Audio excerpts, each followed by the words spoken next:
ভারত মহাসাগরের উত্তরে ছড়িয়ে থাকা এক বিশাল নীল জলরাশি বঙ্গোপসাগর। এটি শুধু একটি উপসাগর নয়, বরং ইতিহাস, অর্থনীতি, শক্তি আর প্রকৃতির মিলনস্থল। বিশ্বের সবচেয়ে বড় উপসাগর হিসেবে বঙ্গোপসাগর তার বুকের গভীরে লুকিয়ে রেখেছে অপরিসীম খনিজ তেল, প্রাকৃতিক গ্যাস এবং মূল্যবান খনিজ সম্পদ। তাই এই জলরাশি আজ শুধু বৈচিত্র্যময় প্রকৃতির নয়, বরং এটি একটি আন্তর্জাতিক, অর্থনৈতিক ও কৌশলগত যুদ্ধক্ষেত্র। এই উপসাগরের তীর ঘেঁষে গড়ে উঠেছে বিশ্বের সবচেয়ে দীর্ঘ সমুদ্র সৈকত কক্সবাজার, আর রয়েছে প্রকৃতির বিস্ময়, পৃথিবীর সবচেয়ে বড় ম্যানগ্রোভ বন সুন্দরবন। বঙ্গোপসাগর শুধু দক্ষিণ এশিয়ারই নয়, বরং পুরো বিশ্বের দৃষ্টি কেড়ে নেওয়া এক বিশাল শক্তি, এক অনন্য নীল ভূখণ্ড। আজ আমরা জানব সেই বঙ্গোপসাগরের গল্প, তার ভূগোল, ইতিহাস, অর্থনীতি আর বিশ্ব রাজনীতিতে তার প্রভাব। তাই ভিডিও শুরু করার আগে অনুরোধ থাকবে, আপনি যদি এই চ্যানেলে নতুন হয়ে থাকেন তাহলে চ্যানেলটি সাবস্ক্রাইব করে পাশে থাকা বেল আইকনে ক্লিক করুন। ভারত মহাসাগরের উত্তরে বিস্তৃত বঙ্গোপসাগর পৃথিবীর সবচেয়ে বড় উপসাগর। এর অবস্থান কেবল ভূগোলের দৃষ্টিকোণ থেকে গুরুত্বপূর্ণ নয়, বরং একে ঘিরে গড়ে উঠেছে দক্ষিণ ও দক্ষিণ পূর্ব এশিয়ার 6টি দেশের উপকূলীয় জীবন, অর্থনীতি এবং কৌশলগত সম্পর্ক। বঙ্গোপসাগরের পূর্বে রয়েছে মিয়ানমার ও থাইল্যান্ড, পশ্চিমে ভারত ও শ্রীলঙ্কা, উত্তরে রয়েছে বাংলাদেশ, আর দক্ষিণে রয়েছে ইন্দোনেশিয়ার সুমাত্রা দ্বীপ। এই 6টি দেশের মাঝখানে বিস্তৃত উপসাগর আয়তন প্রায় 21,72,000 বর্গ কিলোমিটার, যা একে বিশ্বের বৃহত্তম উপসাগর হিসেবে পরিচিত করে তোলে। এর উত্তর পশ্চিম অংশে গঙ্গা ও ব্রহ্মপুত্র নদের মোহনায় গড়ে উঠেছে বিস্তৃত একটি জলীয় এলাকা গঙ্গাসাগর, যার গড় গভীরতা প্রায় 268 মিটার। তবে বঙ্গোপসাগরের সর্বোচ্চ গভীরতা প্রায় 4,600 মিটার। এই গভীরতা একদিকে যেমন সামুদ্রিক প্রাণীজগতের বৈচিত্র্য তৈরি করে, তেমন এটি আন্তর্জাতিক নৌবাণিজ্যের নিরাপদ পথ হিসেবেও গুরুত্বপূর্ণ। বঙ্গোপসাগরের ভেতর রয়েছে বেশ কয়েকটি ভূতাত্ত্বিক বৈশিষ্ট্য, যার মধ্যে উল্লেখযোগ্য হল আন্দামান ও নিকোবর দ্বীপপুঞ্জ, যা ভারতের অংশ। এই দ্বীপগুলো যেমন একদিকে পর্যটনের জন্য আকর্ষণীয়, অন্যদিকে সামরিক ঘাঁটি হিসেবেও তা অত্যন্ত কৌশলগত। এছাড়াও বঙ্গোপসাগরের নিচে বিস্তৃত রয়েছে মালভূমি, গভীর সমুদ্রখাত ও টেকটনিক ফন্ট লাইন, যেগুলো সাগরের গতিশীল প্রকৃতিকে ব্যাখ্যা করে। বঙ্গোপসাগর শুধু একটি প্রাকৃতিক জলাধার নয়, এটি একটি জীবন্ত বাণিজ্য পথ। এই উপসাগরের তীর ঘেঁষে গড়ে উঠেছে দক্ষিণ এশিয়ার 3টি গুরুত্বপূর্ণ দেশের একাধিক সমুদ্র বন্দর, যা আজ বিশ্ব বাণিজ্যের প্রবাহে গুরুত্বপূর্ণ ভূমিকা রাখছে। বাংলাদেশের প্রায় 720 কিলোমিটার দীর্ঘ উপকূল জুড়ে রয়েছে গুরুত্বপূর্ণ 3টি সমুদ্র বন্দর: চট্টগ্রাম, মংলা ও পায়রা সমুদ্র বন্দর। ভারতের প্রায় 7,500 কিলোমিটার উপকূল রেখার মধ্যে বঙ্গোপসাগরের পশ্চিম তীরে গড়ে উঠেছে বেশ কয়েকটি বন্দর। এগুলো হলো কলকাতা, হলদিয়া, বিশাখাপত্তনম এবং চেন্নাই। বঙ্গোপসাগরের তীরে মিয়ানমারের সর্ববৃহৎ শহর ও সমুদ্র বন্দর হলো ইয়াঙ্গুন। এই সাগরের উপর দিয়ে প্রতিদিন 1 লক্ষ মেট্রিক টনের বেশি পণ্য পরিবহন হয়। বিশ্বের অন্যতম গুরুত্বপূর্ণ বাণিজ্য পথ মালাক্কা প্রণালীর পূর্বমুখী সংযোগ হিসেবে এই উপসাগর কাজ করে। দক্ষিণ পূর্ব এশিয়া, মধ্যপ্রাচ্য, পূর্ব আফ্রিকা এবং ইউরোপের সাথে এশিয়ার ভৌগোলিক সংযোগ স্থাপনে এটি একটি জীবন্ত করিডোর।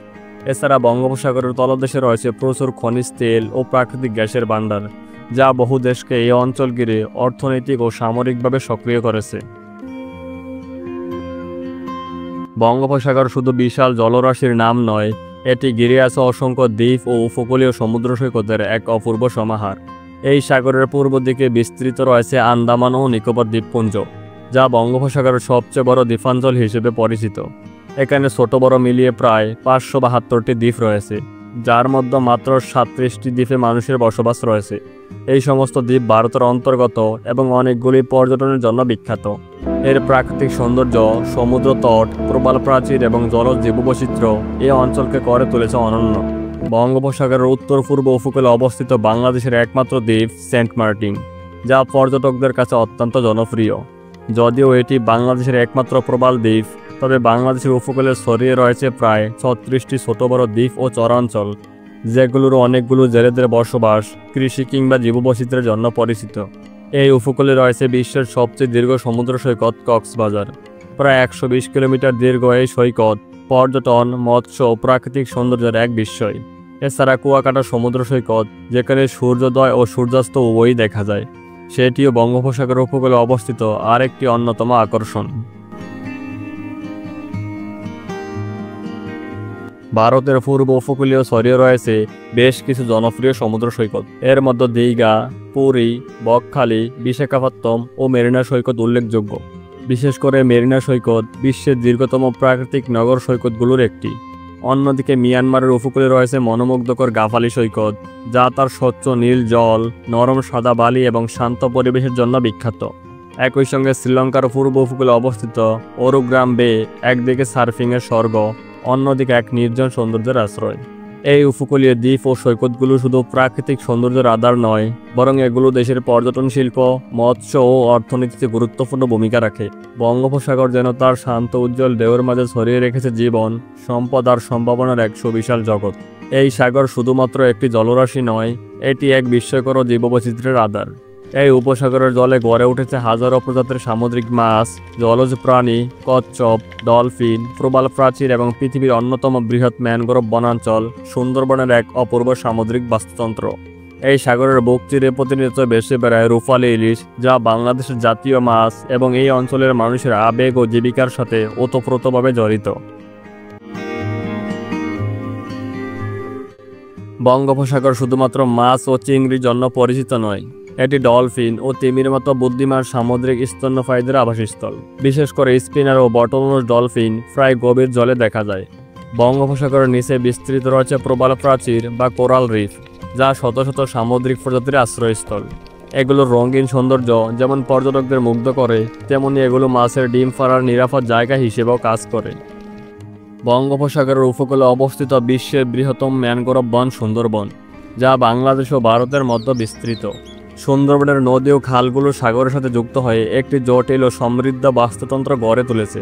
বঙ্গোপসাগর কেবল একটি জলভাগ নয়, এটি এক বিশাল সম্ভাবনার আধার, যেখানে পানির নিচে লুকিয়ে আছে অমূল্য খনিজ ও জ্বালানি সম্পদ। এই সাগরের তলদেশে রয়েছে প্রাকৃতিক গ্যাস, তেল, খনিজ বালু ও অন্যান্য গুরুত্বপূর্ণ খনিজের বিশাল মজুদ, যা একবিংশ শতাব্দীতে উপকূলবর্তী দেশগুলোর অর্থনৈতিক উন্নয়নে গুরুত্বপূর্ণ ভূমিকা রাখতে পারে। মার্কিন যুক্তরাষ্ট্রের জিওলজিক্যাল সার্ভে ডিপার্টমেন্টের গবেষণা অনুযায়ী বঙ্গোপসাগরের অগভীর সমুদ্র অঞ্চলে প্রায় 8.5 ট্রিলিয়ন ঘনফুট প্রাকৃতিক গ্যাসের সম্ভাব্য মজুদ রয়েছে। এছাড়াও গভীর সমুদ্রে আরও বিশাল পরিমাণে তেল ও গ্যাসের সম্ভাবনা রয়েছে বলে ধারণা করা হয়, যার যথাযথ অনুসন্ধান ও উত্তোলনের কাজ এখনও পুরোপুরি শুরু হয়নি। বাংলাদেশের নিজস্ব সমুদ্রসীমা, বিশেষ করে বঙ্গোপসাগরের পশ্চিম ও দক্ষিণ পূর্বাঞ্চলে এখন পর্যন্ত প্রায় 13 প্রকার খনিজ সম্পদের সম্ভাবনা চিহ্নিত করা হয়েছে। এর মধ্যে অন্তত 8টি খনিজ অর্থনৈতিকভাবে গুরুত্বপূর্ণ। বিশেষজ্ঞদের মতে বাংলাদেশের উপকূলীয় অঞ্চলে প্রায় 1.74 মিলিয়ন টন খনিজ বালুর মজুদ রয়েছে, যা থেকে আন্তর্জাতিক বাজারে চাহিদা সম্পন্ন খনিজ উত্তোলন করা সম্ভব। বঙ্গোপসাগরের সবচেয়ে গভীর স্থানটি পরিচিত সোয়াস অফ নো গ্রাউন্ড নামে, যা বাংলাদেশের দক্ষিণ পূর্ব উপকূলের কাছে অবস্থিত। এটি প্রায় 4694 মিটার বা 15400 ফুট গভীর। এটি তিমি, ডলফিন, কচ্ছপ সহ বিরল সব প্রজাতির আবাসস্থল। বঙ্গোপসাগর শুধু একটি সমুদ্র নয়, এটি হয়ে উঠেছে আন্তর্জাতিক কূটনীতি, সামরিক প্রতিযোগিতা এবং বৈশ্বিক বাণিজ্যের গুরুত্বপূর্ণ কেন্দ্রবিন্দু। বিশ্বের অন্যতম ব্যস্ত সামুদ্রিক বাণিজ্য পথ এই উপসাগরের বুক চিরে চলে গেছে, যার ফলে এই অঞ্চলটি বৈশ্বিক শক্তির কাছে অত্যন্ত কৌশলগত গুরুত্বপূর্ণ হয়ে উঠেছে। বিশ্বের শক্তিধর রাষ্ট্রগুলোর মধ্যে সমুদ্রপথে আধিপত্য বিস্তার এখন আর কেবল অর্থনৈতিক লক্ষ্য নয়, এটি একটি সামরিক ও কূটনৈতিক কৌশল হিসেবেও বিবেচিত হচ্ছে। ভারত মহাসাগরের অংশ হিসেবে বঙ্গোপসাগর আন্তর্জাতিক নিরাপত্তা কাঠামোতে এক অনন্য স্থান দখল করে আছে। ভারত এই উপসাগরে বহু বছর ধরেই সামরিক ও নৌ উপস্থিতি বজায় রেখেছে, তবে সাম্প্রতিক বছরগুলোতে চীন ও মিয়ানমারের উপকূলীয় অঞ্চল ব্যবহার করে তার সামরিক উপস্থিতি বাড়িয়েছে, যার ফলে এই অঞ্চলটি ভারত-চীন প্রতিদ্বন্দ্বিতার এক নতুন মঞ্চে পরিণত হয়েছে।